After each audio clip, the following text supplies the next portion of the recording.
నువ్వు చెప్పిన ముంద్రా పోర్టులోని డ్రగ్స్ ఎడవైనాయి, గౌతమ్ అదాని మీద కేసు ఎందుకు కాదు, ఇక అన్నిటికంటే మించి నేను ఒకటే అడుగుతా ఉన్నా. ఇవాళ ఈ దేశంలో ఏం జరుగుతుందండి? శ్రీలంక ప్రభుత్వం స్పష్టంగా చెప్తుంది, మోడీ గారు ఒత్తిడి తెచ్చి మా రాష్ట్రపతి మీద అదాని అంట ఆయనకు 6,000 కోట్ల ప్రాజెక్ట్ ఇప్పించిండని చెప్పింది. కనీసం ప్రధానికి చీమ కుట్టినట్టు కాదు దేశంలో. పాపం మీరైతే అడగలేరు, ఎందుకంటే ఆయన ప్రెస్ మీట్ పెట్టాడు, ప్రెస్ ముంగటికి వచ్చే దమ్ము లేనోడు కాబట్టి ప్రెస్ మీట్ పెట్టాడు, తప్పించుకు తిరుగుతాడు. అడుగుదామంటే భయం, మీరు అడిగినాక మీ మీదకి దాడి అవుతుంది. బీబీసీ మీద దాడి చేసినాడు, మీ మీద చేయడా? మీరెంత? ఇండియన్ మీడియాకి ఏంది వార్నింగ్ ఇచ్చింది? బీబీసీనే లెక్క చేస్తలేను నేను, మీరెంత?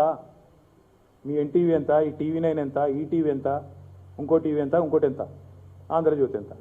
అంటే నన్ను అడిగితే, నన్ను ప్రశ్నిస్తే ఎవరినైనా ఉతికారేస్తా, బీబీసీనే ఇచ్చిపెట్టలే, ఇండియన్ మీడియా ఎంత అనే అహంకారం ప్రదర్శించి ఇవాళ ముందుకు పోతా ఉన్నారు. నేను ఒకటే అడుగుతా ఉన్నా, నిన్నటికి నిన్నగాక మొన్న G20 సమావేశాల్లో పాల్గొనేందుకు శ్రీలంక ఆర్థిక మంత్రి వచ్చిండు. వచ్చి ఆయన స్పష్టంగా చెప్పింది, G2G డీల్ ఇది. అదానికి మా దగ్గర 6,000 కోట్ల ప్రాజెక్ట్ ఏదైతే ఇచ్చినామో ఇది G2G. G2G అంటే ఇది గవర్నమెంట్ అట. G2G అంటే గవర్నమెంట్ కాదు. G2G అంటే Gautam to Gotabaya, facilitated by Modiji. Facilitated by Modiji, Gautam to Gotabaya. Gotabaya అంటే ఎవరు? అక్కడ రాష్ట్రపతి గోటాబయ రాజపక్ష. G2G కరెక్టే.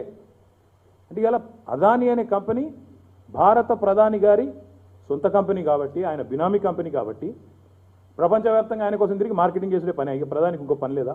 మరి దీని మీద అడిగిన దానికి ఇంతవరకు సమాధానం రాదు.